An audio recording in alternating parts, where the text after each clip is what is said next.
Well, I'm going to start where my vice chair left off by thanking and appreciating our incredible staff for the hard work, the long hours that they contributed to this product. And then I want to join my vice chair in appreciating the heroic work of Patty Murray, our committee chair, and Susan Collins, our committee vice chair, for their leadership in ushering all 12 appropriations bills to the finish line. And I also want to thank you, Senator Capito, for your approach and cooperation on the Labor HHS Education bill this year. We started fiscal year 24 appropriations, the process nearly a year ago, including marking up 12 appropriation bills in an overwhelmingly bipartisan process last summer. The Labor HHS Education bill was reported out of committee 26-2, and I'm very proud of that.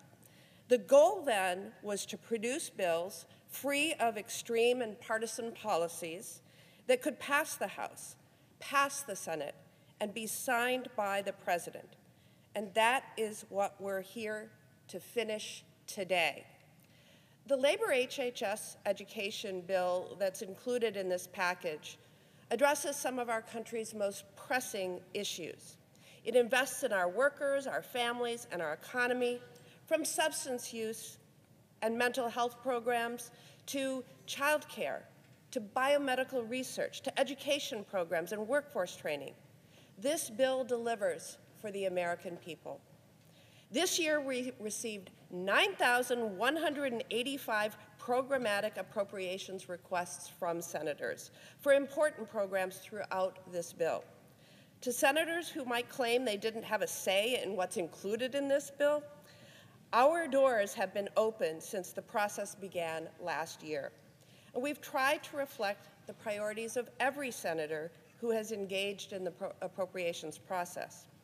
Balancing the many competing priorities throughout the Labor HHS Education bill is difficult in any year. But this year was especially challenging because it includes less overall funding than it did last year. Consequently, this isn't the bill I would have written alone, but it honors the terms of the debt limit deal that was agreed upon last spring. The Labor HHS Education bill included in this package is very much of a compromise. But despite the challenges we faced over many months in writing this bill, I'm really proud of our finished product. It rejects proposals included in the House Labor HHS Education bill to completely eliminate critical programs. We saved programs such as those that are working to end HIV, ensured initiatives that increase access to contraceptives stay alive and well in this bill, and we kept programs in place that deliver supports for moms and babies. It rejected devastating cuts found in the House bill that would have gutted funding for educators and schools, gutted funding for biomedical research, gutted funding for Head Start, and gutted funding for federal financial aid for college students and public health programs. So we rejected those devastating cuts.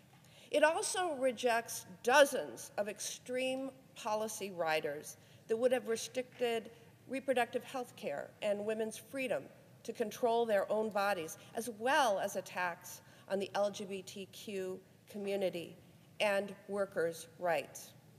In doing so, this Labor HHS Education bill protects the vast majority of investments made in the last 2 years, and in some cases, builds upon them. This bill addresses some of the most pressing needs that I hear about when I'm traveling in my home state of Wisconsin. In Wisconsin right now, families are paying 20% of their income on child care on average. And that is for those who can afford and access it. Over half of Wisconsin is in what we call a child care desert, meaning that for every open child care slot available in their community, there are 3 or more children who need it. I hear from families and businesses and educators about our dire need to invest in child care, and I'm proud to have done just that in this bill. This bill includes an increase of $1 billion for child care and Head Start, building on our major gains in the past 2 years. And I want to recognize our full committee chair, Patty Murray, for making this such a high priority. Look, I know that more needs to be done to fix our child care system so that it works for families, providers, and our economy. But this is progress. This will help kids get the strong start that they deserve, get parents back into the workforce, and help our businesses get the talent that they need. I'm also proud that we are investing in our future generations' health. To cure the diseases that plague our families and communities, we successfully boosted life-saving and life-changing biomedical research by $300 million.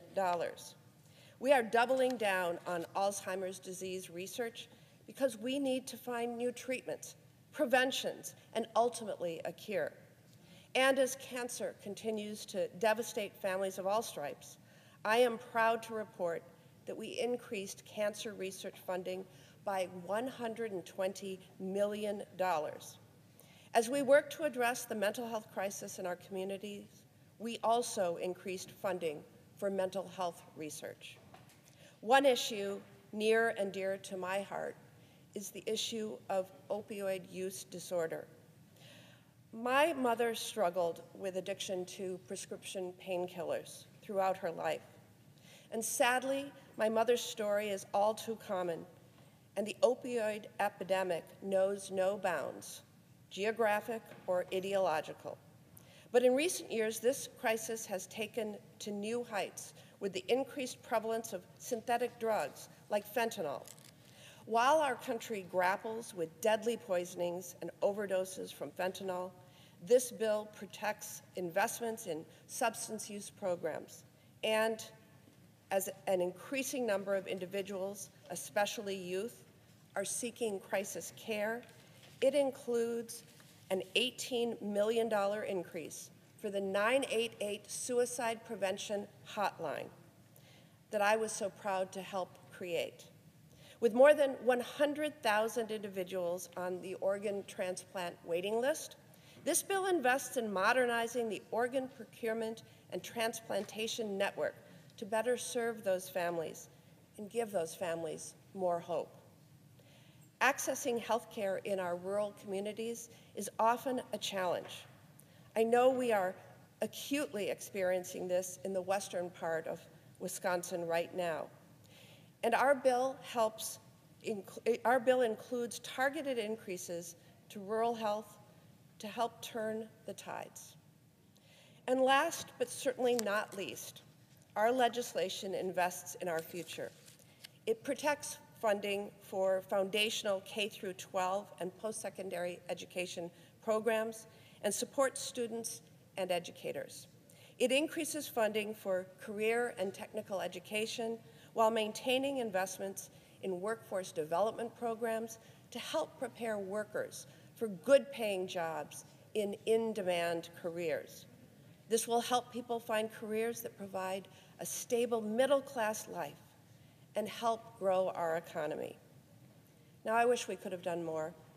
I'm disappointed that this bill isn't able to increase funding for family planning or include larger increases to any number of programs that truly meet the needs of families and communities. But given the hand that we were dealt, I am proud of the investments that we were able to make and protect in this bill.